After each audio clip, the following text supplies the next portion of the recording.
ENISA aims to support the cyber crisis community in improving resilience of critical information infrastructures. That is why we facilitated the organization of Cyber Europe 2012. We were glad to cooperate again with the Member States in the Cyber Europe exercise in order to strengthen cyber crisis cooperation, preparedness and responses across Europe.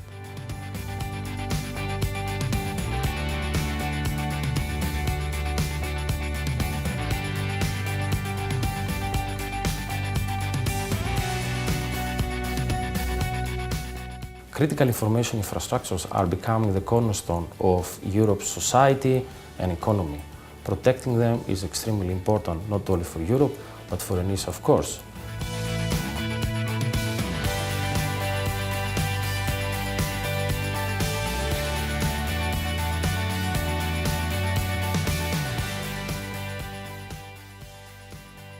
ENISA has now a long history in cyber exercises, even though it's short, but in the cyber world could be considered long. In 2010, we ran the first pan-European exercise with over 300 injects and 22 countries playing in the exercise. In 2011, we have the first transatlantic exercise between European Union countries and US. Again, ENISA was facilitating that exercise, and this year in 2012, the second pan-European exercise. So in that sense, you can already see the series of exercises that ENISA has facilitated in the last years.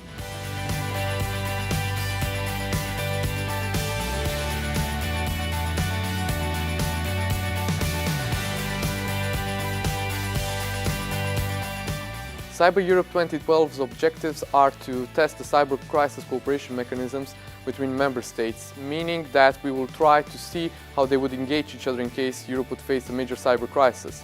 Our second objective is targeting the public-private cooperation at national level, and thirdly, we will try to identify existing gaps or challenges in the area of cyber crisis cooperation. Also, there is an implicit objective for the European cyber crisis community, how we can better plan and execute cyber exercises in the future.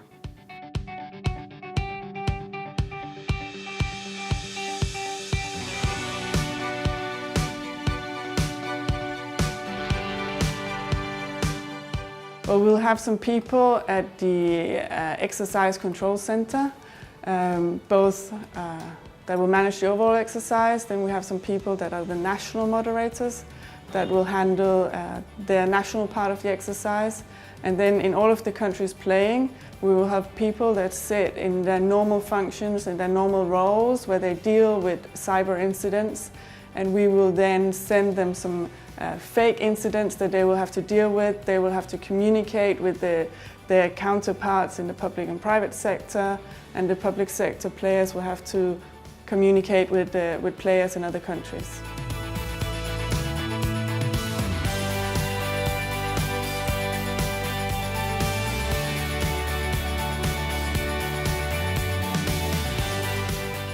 The scenario of the exercise, as you now know, is based on a DDoS attack.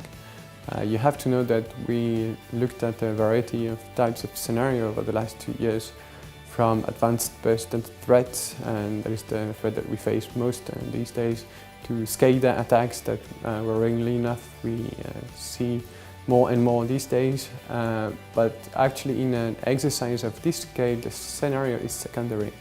I know it's difficult to understand, but the main driver of an exercise such as Cyber Europe are the objectives of this exercise. The objectives were to trigger cooperation between the public and private sectors in Europe.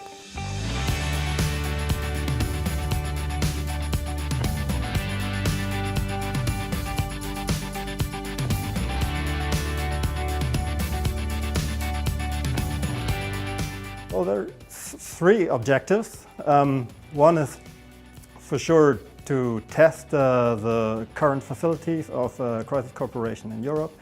The other one is the national cooperation between the agency who is involved in cybersecurity in Germany, which is Third Bund or BSI, and the national players who actually participate as affected companies.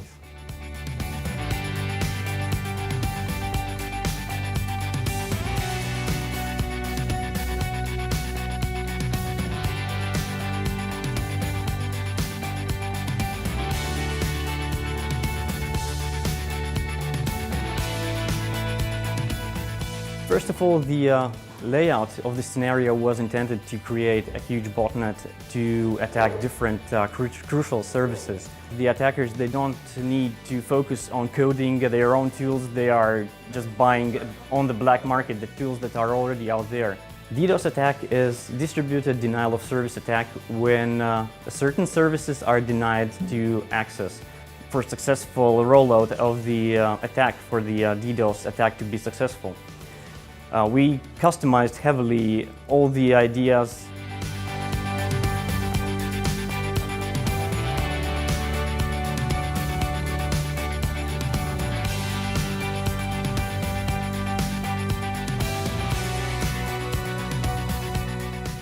We used this exercise as an opportunity to test our national contingency plan as well as the international cooperation segment of it. So within the national contingency plan, we got the same national emergency cell together, which is specific to cyber crisis in real life, and we did the same thing with the exercise. So in that sense, it's really not that different to what would happen in real life. ENISA has done great work preparing the exercise, preparing the scenario, getting a lot of information from the capitals, involving all the member states.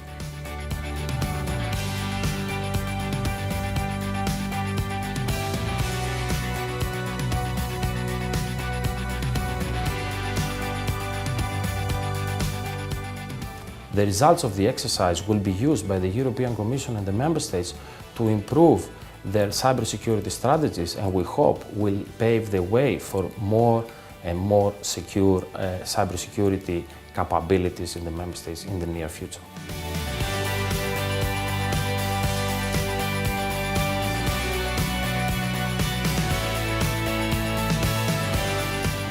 The agency is in position to run large-scale exercises as it was proven with the exercises of this year.